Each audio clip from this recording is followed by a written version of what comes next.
네, 고등학교 과정에서 주로 어떤 식으로 공부를 좀 하셨는지 자기만의 뭐 노하우, 공부법을 좀 구체적으로 얘기해 주세요.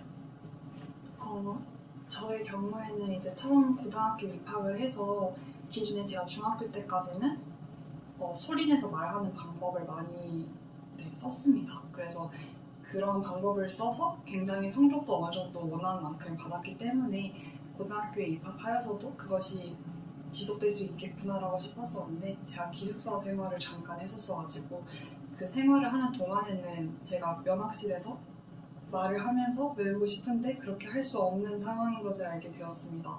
그래서 당시에는 소리내는 공부법을 계속 하고 싶어서 지금 생각하면 너무 눈물이 나는 일인데 그 화장실을 간다고 해서 화장실에 가가지고 문을 닫고 안에서 그걸 외웠던 기억이 있는데요.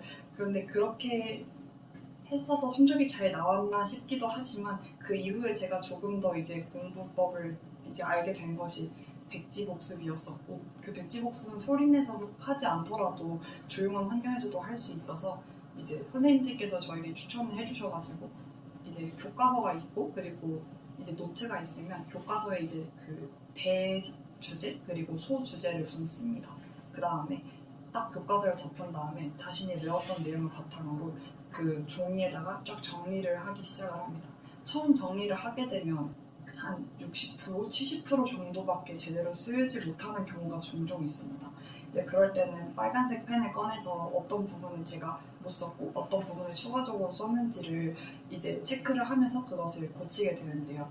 이것을 첫 번째, 두 번째를 할 때까지는 굉장히 괴로워서 내가 이렇게 아는 것이 없는 사람이었구나라는 생각이 많이 드는데 네 번째, 다섯 번째 정도 진행을 하게 되면 95% 이상은 거의 다 썼던 것 같습니다. 그렇게 빨간 색깔이 거의 없게 이제 그 볼펜만 남은 그러한 형태가 되면은 이제 그러한 종이들을 마지막에 쫙 모아서 시험 들어가기 전에 제가 볼 수 있는 총정리 노트로 활용을 하고는 했었는데요. 시험을 듣고 들어가기 전에 막 10분 전에 어떤 친구들 같은 경우에는 굉장히 잘 풀는 막 문제집을 가져오거나 아니면은 막 되게 많았던 프린트 유인물을 가져와서 그걸 넘기면서 보는 친구들도 있었는데 물론 그러한 공법들이 잘못됐다는 것이 아니라 제가 조금 더 선호했던 방법은 마지막에 이제 제가 빨간색 없이 준비했던 그 총정리 그러한 부분들을 쭉 한번 보면서 어떤 부분들을 제가 놓쳤었는지 보고서는 이제 그 부분을 조금 더 주의해야겠다 이렇게 생각을 많이 했던 것 같은데 그런 과정을 거치면서 처음부터 제가 이 종이를 한 번만 만든 것이 아니라 네 번, 다섯 번씩 만들었던 것이기 때문에 이번 시험은 그래도 잘 볼 수 있지 않을까 하는 묘한 기대감을 가지면서 시험에 임했기 때문에 시험 점수에 있어서도 어느 정도는 효과적이지 않았을까 싶습니다. 그 백지복습법이라는 방법이 뭐 꽤나 유명한 방법이기도 하잖아요. 그러면 궁금한데 그 백지복습법을 주로 쓸 수 있는 과목과 그러지 못한 과목이 좀 있잖아요. 성격상, 과목의 성격상 주로 어떤 과목들을 그렇게 썼나요? 그리고 어떤 과목들은 이제 백지복습법을 못 썼고. 주로 아마 백지복습법을 많이 사용하는 과목들이 저는 이제 국어의 경우에는 실질적으로 이제 백지복습법을 정말 잘하는 친구들의 경우에는 아예 국어 문학 지문을 쫙 다 외워가지고 쓰는 친구들도 주변에는 종종 있었는데요. 지금 생각해보면 정말 대단한 친구였다고 생각이 듭니다. 저는 그 정도까지 완벽하게 외우는 수준은 아니어서 그래서 이제 암기科目같은 경우나 흔히 저희가 막 기술과정, 막 음악, 체육 이런 과목들이 있기 때문에 이러한 과목들은 이제 책을 들고 다니기가 또 불편한 경우가 많아서 아예 그 백지복습을 몇 번 해가지고 그냥 하나의 종이에 정리하는 것이 편하겠다 싶은 점이 많았고 조금 사용하기 어려운 이러한 과목들은 이제 수학 과목 같은 경우가 있을 것 같습니다. 수학은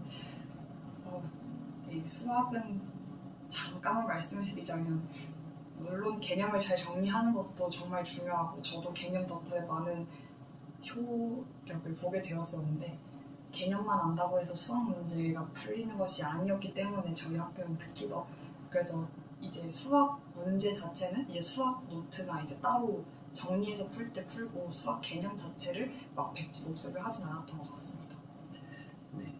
그러면 아까 이제 구체화 부분에서도 잠깐 얘기는 하셨는데 과목마다 좀 틀릴 것 같기는 해요. 그래도 만약에 역사다 그러면 역사의 그 책이 있잖아요, 교과서를 어느 정도 구체적으로 어느 정도 수준까지 썼어요, 본인은. 그게 정말 천차만별이라서 사람들마다.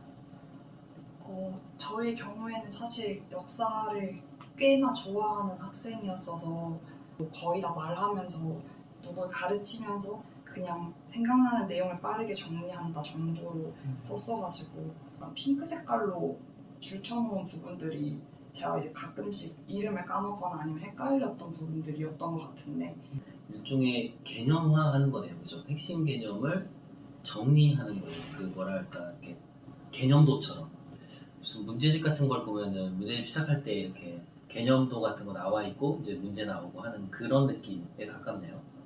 역사는.